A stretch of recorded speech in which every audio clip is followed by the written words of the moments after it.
Welcome to the Coast to Coast podcast, brought to you by Play Picks and the Lines, coming to you from the West Coast. Josh Lander, joined as always by Nate Weitzer, holding it down on the East Coast. And we're looking at a small 3-game NBA slate tonight, Nate. In this video, going to go ahead and take a look at those Clippers and Spurs. Make sure to like and subscribe to the page. Check out the other 2 videos for those other 2 games, including a gift card opportunity in that Nets and Warriors video. Need to be liked and subscribed to be eligible to get that to us. And Nate does have another great article up on playpicks.com as well with all the best bets and player props, a lot of what we'll be talking about in here. And as always, if you do still need a FanDuel or DraftKings account, head to fdpicks.com or dkpicks.com and find those listings in your area, such as what we've got here. Nate, let's get into it.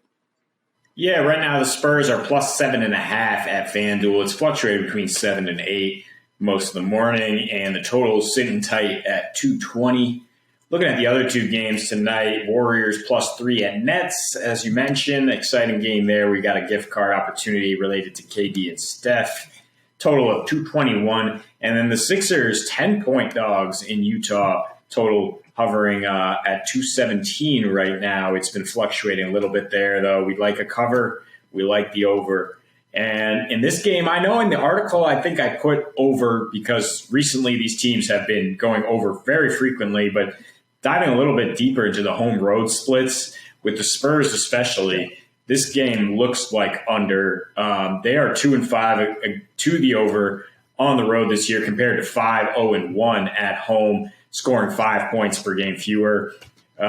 Scoring 16 points per game fewer. That's insane. Yep. Giving up 5 points per game fewer, too. So both the defense is better and the offense is worse on the road. The pace slows down for the Spurs, too, on the road. They've had 3 kind of shootouts in a row where they gave up 118 points per game on average and a ton of triples. So I think Greg Popovich will have chewed out his guys, will have them focused in a little bit more against the Clippers team that they tend to give problems. I mean, at least when they're not expected to win. I think they've covered in 7 of their last 8 when they're road dogs at the Clippers. And this Clippers team has been winning on defense, right? They're 6-1 over their last 7. They are scoring 114 points per game in that stretch, but their defense has just been elite. So if they get slowed down by the Spurs and their savvy defensive scheme, then I think that they will return in kind with defense. You know, right now allowing the fewest fourth quarter points per game over the last 2 weeks. So I think they can hold tight down the stretch, and you'd feel a lot better if you had the under at that point than if you're praying for some free throws and over from a Spurs team that shoots the least free throws in the league and has for years now.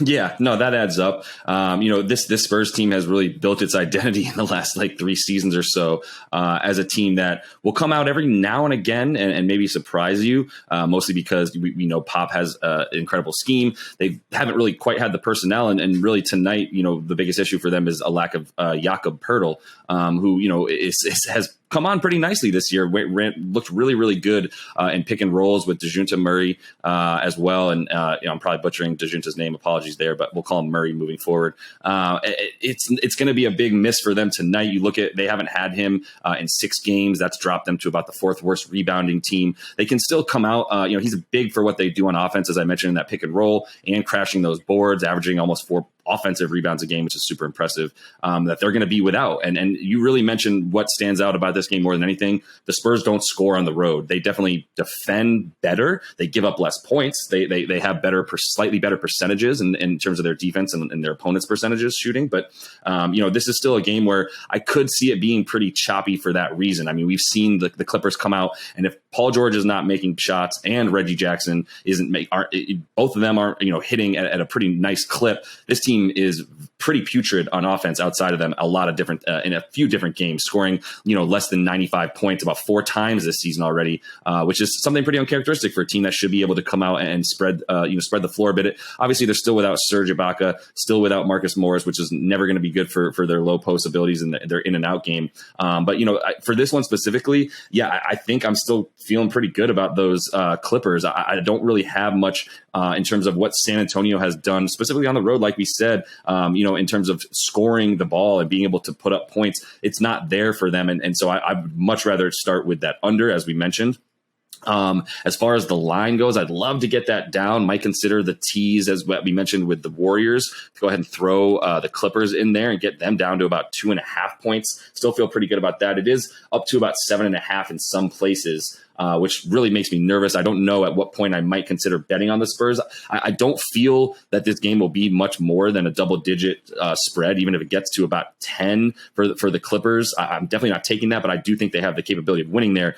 As I mentioned, the thing that I feel most comfortable about here is specifically the under. Go ahead and throw that in a tease with the Clippers. If you want to throw the Dubs in there as well, get about plus 180 on your money for those 3 games on FanDuel if you tease them all together. Feel pretty good about that. I would love to go ahead and just say taking that team total under for the Spurs also feels pretty good in this one. We still have a total up about 220 or so where it stands right now on FanDuel. The Spurs are expected to score about 108 or so, 107.5.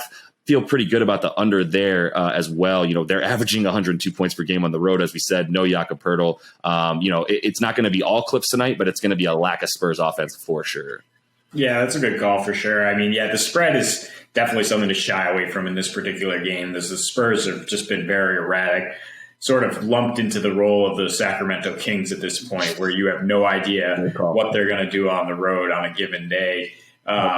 So I would steer clear of the spread, but do like the under. Do like Reggie Jackson, who you mentioned, just because the usage is there. He's coming off his first non-20-point game against those tough Bulls. Really good defensive backcourt there. But other than that, he's got 20 points in 4 straight against Western Conference teams. And at home, he's averaging 18 points. He's got a higher usage rate of around 25%. Look, he dropped 28 points over 40 minutes in his last meeting with the Spurs back in March. I think that now he's getting similar usage without Kawhi, with the Clippers, basically the secondary option. So 18.5 points, still some value there for Reggie, who's hoisting plenty of shots. Absolutely. And the guy I'll go ahead and target for a prop tonight is Keldon Johnson. He's somebody who, we're still waiting for him to hit that next level. I'm not sure if it's coming. It's not coming this year, in my opinion. He's still averaging about 16 points, about 7 boards a game, which is great. In his last 4, he's up those rebounds. And that's kind of what I'm looking at for them without Poeltl, and is Keldon Johnson to be that sort of that big man, versatile big man for them, and get those boards. He has had 14 rebounds in a game already this year in the last 4, one of the last 4 games without Poeltl in. He's averaging about 8.5 in those last 4 without Poeltl in as well. And his rebounds prop tonight on FanDuel is just 6.5. If you want to go ahead and take any of the combos with him as well to score points, his point total is also pretty low as well, so you can really get some good value for him there.